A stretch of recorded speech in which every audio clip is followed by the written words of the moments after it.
Ito ang reading mo, Virgo. Welcome back to our channel. Naway nasa mabuti kayong kalagayan while watching the channel. This is a general reading. Kayo nang bahalang magpalit-palit ng situation nyo sa reading ko.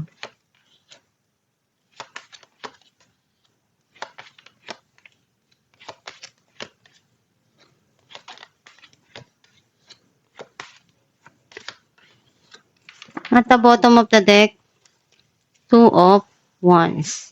I feel like yung nasisense ko na energy mo dito, may mga plano kang gustong matupad sa pangarap mo, para sa future mo, para sa mga mahal mo sa buhay. Some of you, iniisip mong mag-travel or magtrabaho sa malayo. Ang mensahe ng card mo, nakikita ko na may justice ka dito na hinihintay na dumating. Some of you, nagkakaroon na ng linaw yung mga sitwasyon na nangyari sa nakaraan. You feel sad dahil may mga bagay na hindi mo inaasahan na nangyari. Or some of you, nabibitin sa panggastos. May mga gusto kang ipaglaban dito. Tatayo ka pa rin kahit anong mangyari, hindi ka susuko. Merong abundance na parating. Abundance about loving the family or communication. Some of you, financial growth.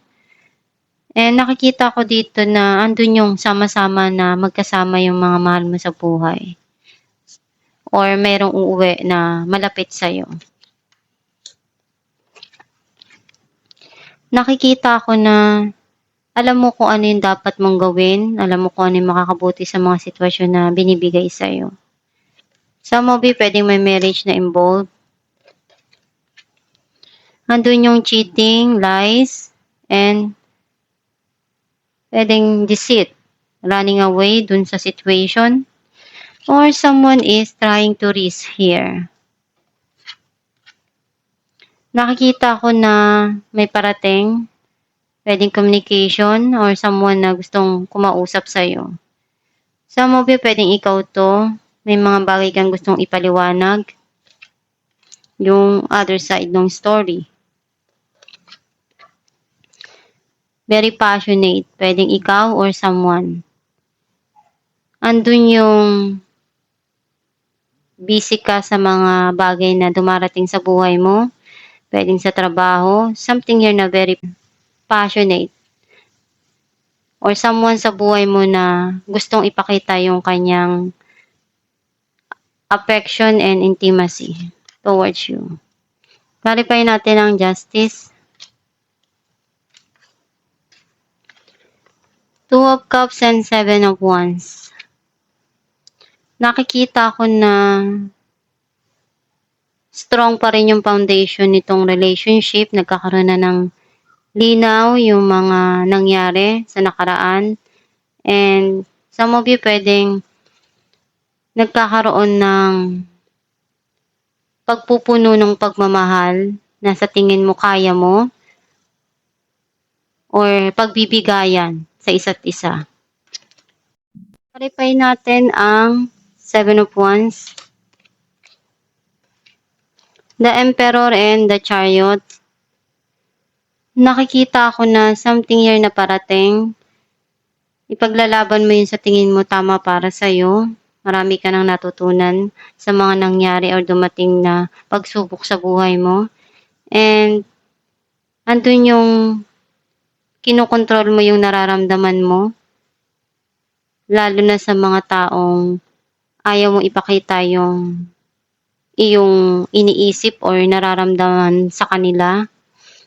Tinatago mo lang. Clarify natin ang the Hierophant. Page of Swords and Eight of Pentacles. You're removing some people in your life kasi ayun yung sa tingin mo makakabuti sa ngayon. May mga bagay ka ditong pinag-aaralan. and connected siya sa trabaho. Ginagawa mo lahat ng makakaya mo para mapaunlad yung buhay mo. Sobrang busy mo sa trabaho.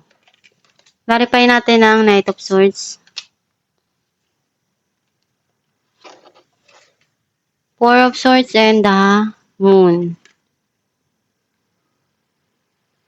Nakikita ko na something here na parating na hindi mo inaasahan. Pwedeng magkakaroon dito ng no communication or nagkaroon ng silent treatment. Ngayon, nagkakaroon na ng linaw sa'yo ngayon kung ano yung mga bagay na nangyari. At the back of your mind, may mga desisyon kang kailangan gawin. May mga pinagdarasal ka dito na gusto mong maabot or mangyari. Some of you, pwedeng you feel stress dahil may mga nalaman ka na hindi mo inaasahan. Clarify natin ang Five of Pentacles. King of Pentacles and the Hangman. Tinatry mong umalis dun sa kalungkutan na to. Pero nahihirapan kang makapag-umpisa. Or someone to sa buhay mo, iniisip niya kung paano siya gagawa ng paraan para bumalik or kumonek sa'yo. Kasi may mga bagay siya ditong pinagdidesisyonan bago siya humakbang or gumawa ng move niya. Kasi may mga sitwasyon na nararamdaman niyang lungkot and may mga desisyon siyang kailangan na harapin. Clarify natin ang Ten of Pentacles. Eight of Pentacles and Eight of Swords. Andun yung pagsusumikap mo, may mga bagay na darating dito, ideas or communication. Pagdating sa financial, and nakikita ko na maganda yung pasok, nag-grow naman kung ano yung mga pinaghirapan mo. Clarify natin ang Seven of Swords. Knight of Cups and the World. May paparating dito na minamanifest mo. Andun yung pagmamahal. Some of you, nagre-risk ka na magkaroon ng pagbabago pagdating sa pagmamahal. Ibibigay mo yung makakaya mo or someone sa buhay mo na susubukan niya na harapin yung pagbabago na dumarating sa buhay niya. And masaya siya na nagagawa niya yung gusto niya na may paramdam yung pagmamahal sa'yo or ikaw to. Clarify natin ng Knight of Wands. Strength and Page of Pentacles. Mas matatag ka na ngayon sa mga dumadating na pagsubok sa buhay mo. Marami kang gustong simulan na hakbang para sa financial mo, sa karir mo, sa trabaho, sa mga bagay na sa tingin mo connected yung pera.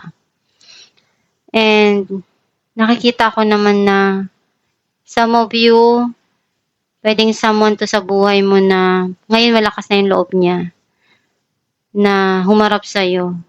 At may mga plano siyang gagawin dito. Alamin natin kung ano mensahe ng iyong gabay.